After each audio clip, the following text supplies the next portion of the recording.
नमस्ते और आज के इस डीप डाइव एनालिसिस में स्वागत है। आज हम स्टॉक मार्केट ट्रेडिंग की एक ऐसी जबरदस्त स्ट्रैटेजी को डीकोड करने वाले हैं जो सच में गेम चेंजर साबित हो सकती है। हम बात कर रहे हैं रीटेस्ट की कला यानी आर्ट ऑफ रीटेस्ट की। अक्सर मार्केट में बिना सोचे समझे ट्रेड करने से भारी नुकसान उठाना पड़ता है ना?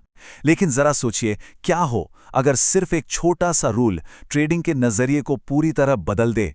एमेच्योर स्पेकुलेशन से निकलकर एक अनुशासित और प्रोफेशनल ट्रेडर बनने का यही सबसे बड़ा सीक्रेट है। तो चलिए बिना टाइम वेस्ट किए सीधे डेटा और रूल्स के जरिए समझते हैं कि मार्केट का ये असली गेम कैसे खेला जाता है। तो सबसे पहले इस बहुत ही चौंकाने वाले सवाल पर आते हैं। आखिर 90% रिटेल ट्रेडर्स के लिए ब्रेकआउट्स फेल क्यों हो जाते हैं? ये 90% काफी डरावना नंबर है। होता क्या है कि जब भी किसी स्टॉक की कीमत एक अहम लेवल को पार करती है तो एकदम से लगता है कि बस अब तो ये सीधे आसमान छुएगा, और यहीं पर सबसे बड़ी चूक हो जाती है। बिना सोचे समझे जल्दबाजी में ट्रेड में कूदने का नतीजा क्या होता है? तुरंत एक बड़ा नुकसान। ये एक ऐसा आम दर्द है जो लगभग हर नए ट्रेडर ने कभी ना कभी महसूस किया ही होगा।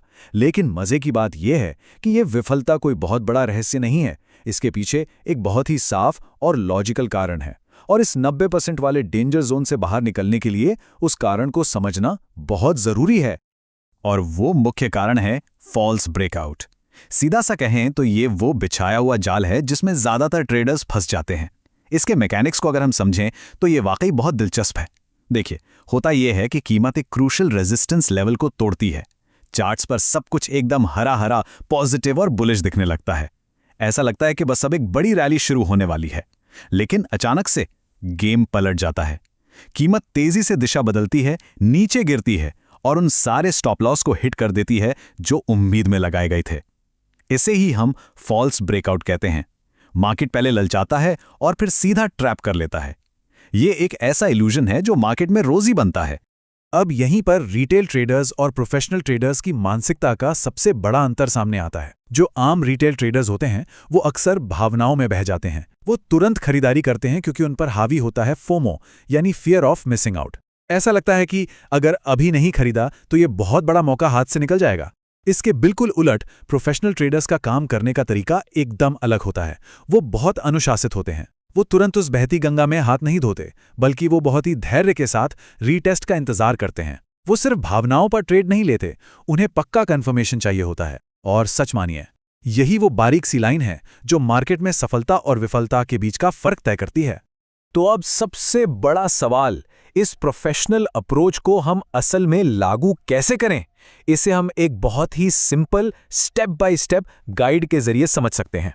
स्टेप 1, जो कि शायद सबसे मुश्किल काम है, रेजिस्टेंस तोड़ने वाली उस पहली बड़ी चमकती हुई हरी कैंडल को पूरी तरह से इग्नोर कर दें। जी हां, बिल्कुल नजरअंदाज कर दें। यह सबसे ज्यादा अट्रैक्ट करती है, लेकिन हमें यहीं रुकना है। फिर आता है स्टेप 2, जहां धैर्य का असली टेस्ट होता है।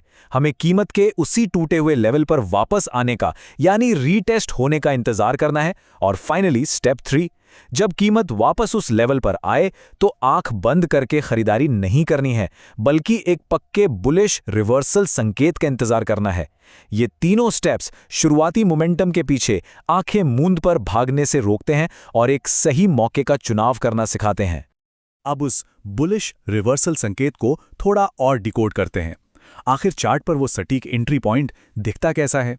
हमें उस रीटेस्ट लेवल पर मुख्य रूप से दो चीजें तलाशनी है, या तो एक स्पष्ट हैमर कैंडल या फिर एक बुलिश एनगल्फिंग कैंडल। बस यही हमारा सटीक एंट्री पॉइंट है। ये दोनों कैंडलस्टिक पैटर्न चीख चीख कर ये बताते हैं कि जब कीमत नीचे आकर पुराने रेजिस्टेंस को छू रही थी, ठीक उसी वक्त बायर्स फिर से पूरे जोश में आ गए हैं और कीमत को वापस ऊपर की तरफ धकेल रहे हैं। यही वो विजुअल कंफर्मेशन है जिसका इंतजार था, और इसके बनते ही ट्रेड में एंट्री ली जा सकती है। हवा में तीर चलाने से तो बेहतर है ना कि हम इन सॉलिड विजुअल संकेतों का इस्तेमाल करें। बिल्कुल, यही एंट्री लेने का एकदम सटीक और प्रोफेशनल तरीका है। अब बात करते हैं इसके पीछे के असली गणित की, और ये भी समझते हैं कि इस ट्रेड से बाहर कब निकलना है, यानी बेचना कब है। देखिए, इतना धैर्य रखने का सबसे बड़ा फायदा रिस्क मैनेजमेंट में झलकता है। अगर तुरंत ब्रेकआउट पर एंट्री ली जाती तो स्टॉप लॉस बहुत नीचे, काफी दूर होता, जिससे रिस्क बहुत बढ़ जाता। लेकिन इस प्रो रीटेस्ट स्ट्रैटेजी में एंट्री एकदम सपोर्ट के पास होती है तो स्टॉप लॉस बहुत ही छोटा और टाइट रहता है, और जब रिस्क छोटा होता है तो रिवॉर्ड की गुंजाइश अपने आप कई गुना बढ़ जाती है। अब सवाल है कि प्रॉफिट कब बुक करें, तो सेल करने का नियम बहुत सीधा है। इस छोटे स्टॉप लॉस के साथ ट्रेड को तब तक होल्ड किया जा सकता है जब तक कीमत अगले रेजिस्टेंस लेवल तक ना पहुंच जाए, या फिर कम से कम 1:2 का रिस्क टू रिवॉर्ड रेशियो हासिल न हो जाए। ये प्रॉफिट बुक करने का एक बहुत ही कैलकुलेटेड और लॉजिकल तरीका है। इस पूरे एनालिसिस का जो सबसे बड़ा टेक अवे है वो इस एक बहुत ही पावरफुल कोट में सिमटा हुआ है। प्राइस एक्शन में महारत हासिल करें, कैंडल्स के पीछे भागना बंद करें। ये सच में एक गोल्डन रूल है। जब भी स्क्रीन पर कोई अचानक से बड़ी हरी कैंडल बनती है तो बस एक ही ख्याल आता है कि जल्दी से इसे पकड़ लो। लेकिन हमें याद रखना होगा कि जल्दबाजी और इमोशंस के बेस पर फैसले बिल्कुल नहीं लेने हैं। इसके बजाय मार्केट के जो असली मैकेनिक्स हैं, सपोर्ट, रेजिस्टेंस और रीटेस्ट, उन पर भरोसा करना सीखना होगा। कैंडल्स के हरे या लाल रंग से ज्यादा इस बात पर फोकस करना चाहिए कि वो कैंडल चार्ट पर बन कहाँ रही है और इसके पीछे का लॉजिक क्या है। और अब इस एनालिसिस को खत्म करने से पहले एक ऐसा सवाल है जिस पर गहराई से सोचना चाहिए। क्या अगले ट्रेडिंग सेशन में उस हावी होने वाले फोमो की जगह एक शांत धैर्य ले पाएगा? आज डिकोड की गई स्ट्रेटेजी एकदम साफ बताती है कि बिना सोचे समझे की गई जल्दबाजी सिर्फ और सिर्फ नुकसान की तरफ ले जाती है। वहीं दूसरी तरफ थोड़ा सा इंतजार और एक सही कंफर्मेशन रिस्क को एकदम कम कर देता है और मुनाफे के चांसेस को बढ़ा देता है। फॉल्स ब्रेकआउट के उस खतरनाक जाल से बचने का बस यही एक टेस्टेड और प्रूवन तरीका है। इन सिंपल लेकिन पावरफुल रूल्स को समझकर मार्केट में उतरना हमेशा एक स्मार्ट मूव साबित होता है। तो बस इन लेवल्स को मार्क करते रहिए और ट्रेंड्स को अपना दोस्त बनाइए। इस एनालिसिस में जुड़ने के लिए बहुत बहुत शुक्रिया।